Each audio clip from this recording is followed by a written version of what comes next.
was in high school, I thought I was pretty cool. I had a Mustang. It was only a 4-cylinder, so it only looked cool. It didn't go fast or anything. But on the back of my 1990 hatchback Mustang, it was blue, there was a sticker that said, "Life is short, party naked." Well, I dated this girl, my high school sweetheart. She had a very conservative Christian father. And he said, no daughter of mine is going to date someone with that sticker on their car. So I scratched off the naked part. And he was okay with that. So I am able to reform. There's a little proof.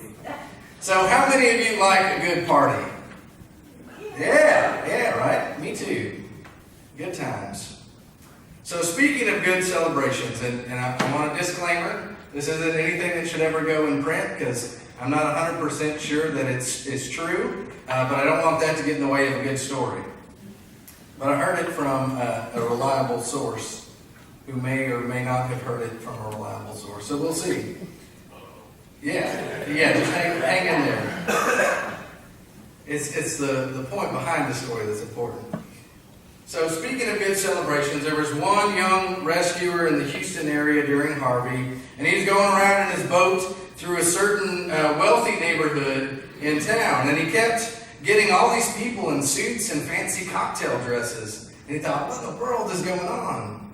And apparently there had been a hurricane party, some people that got together on their street and decided they were going to make the best of the bad weather and join together as the storm came in. Well, they happened to be in an area that while they were at this party, the rain was coming down really hard and flash flooding ensued.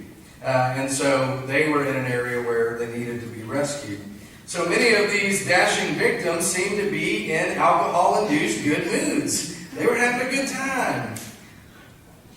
Especially considering the danger around them, they were feeling all right. And one gentleman looked over the edge of the boat as he was getting rescued and said, "Wow, isn't that beautiful?" And the rescuer said, "What are you talking about?" He said, "We're going right over my Ferrari." That would be a nice problem to have, right? Friends, celebrations are meant to boost our morale, to put joy in our hearts. And some use substances like drugs and alcohol to alter people's moods, and others rely purely or mostly on love that underlie the party's intention, to join together in fellowship, to have a good time. And I believe that Presbyterians are particularly good at celebrations. And that all followers of Jesus need to be, because we have so much to celebrate in our lives. That's why we have these great potlucks and get-togethers in our churches. And maybe Reformed churches are particularly good at celebrating because we believe so strongly in grace. The loving Father invites us all to a great celebration. So this well-known parable of Jesus all too often gets labeled as the parable of the prodigal son.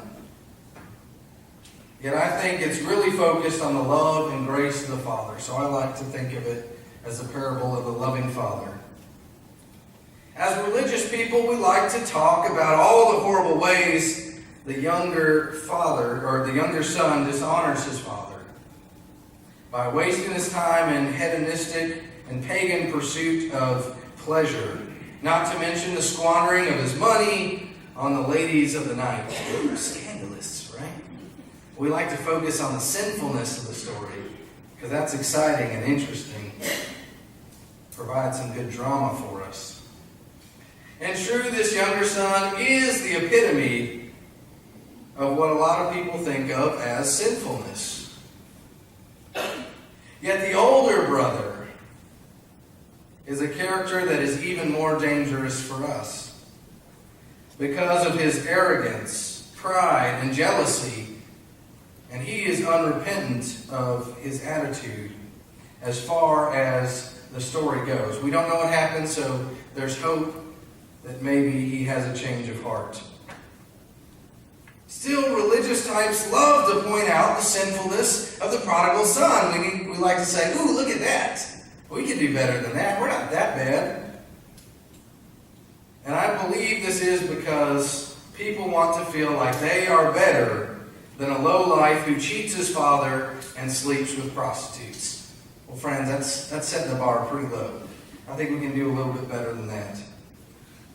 Because what happens is then we start to think, well, I don't do those terrible kinds of acts, so I'm doing pretty good. I'm doing all right. My sisters and brothers, sin is sin. And that kind of attitude for us is wrong.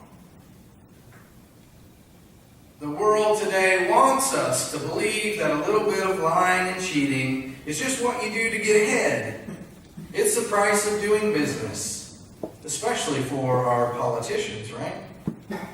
Gossip and hating specific people are perfectly acceptable in certain circles. Dare I say, even in the church. Lust in the locker room is just a guy thing, they tell us. It's innocent, I promise. So we're supposed to just wink and look away. Not helping the poor, widows, orphans, and foreign immigrants is a sin of omission that every one of us is guilty of at some point in our lives. God clearly proclaims that sins of omission are just as wrong as sins of commission, and judges each of us accordingly. Simply put, God hates sin, and we cannot justify sin. Period. Harming yourself or others through your actions or inactions is sinfulness.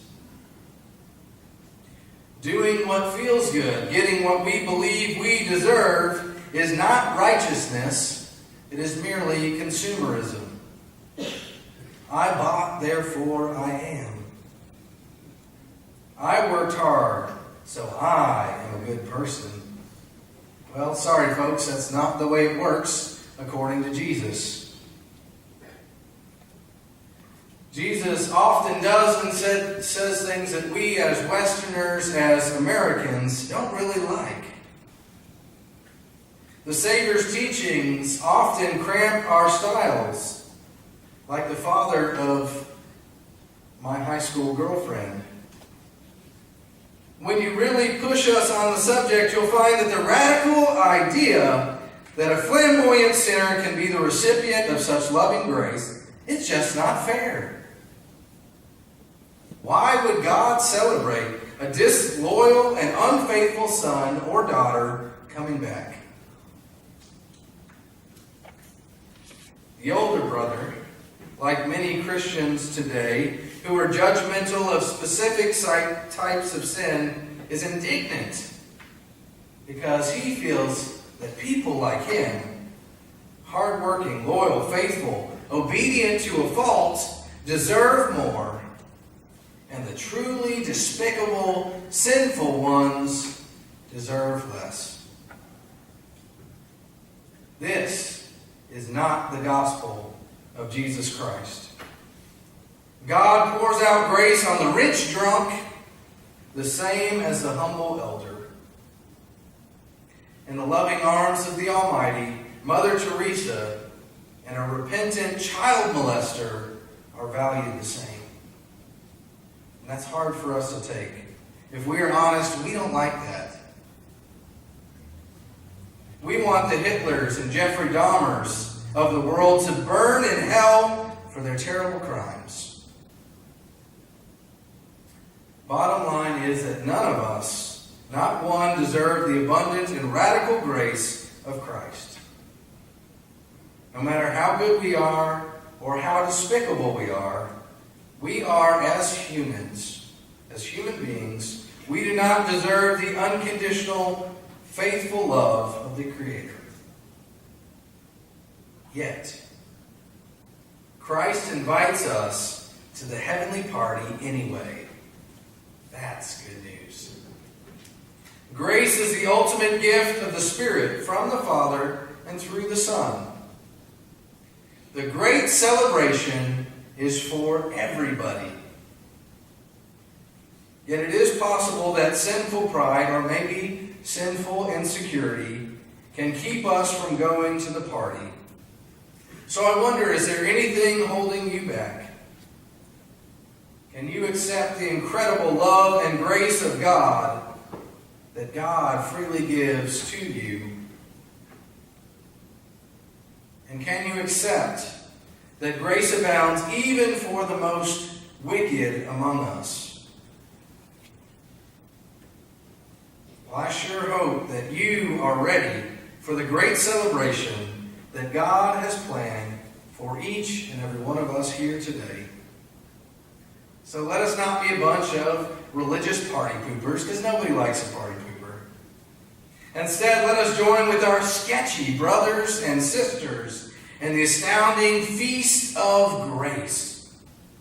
The Spirit nudges even the rule-obsessing older brother types to come and celebrate. What better news can we get than God pulling us out of the floodwaters of our sinfulness because of grace? Amazing, incredible, undeserved grace.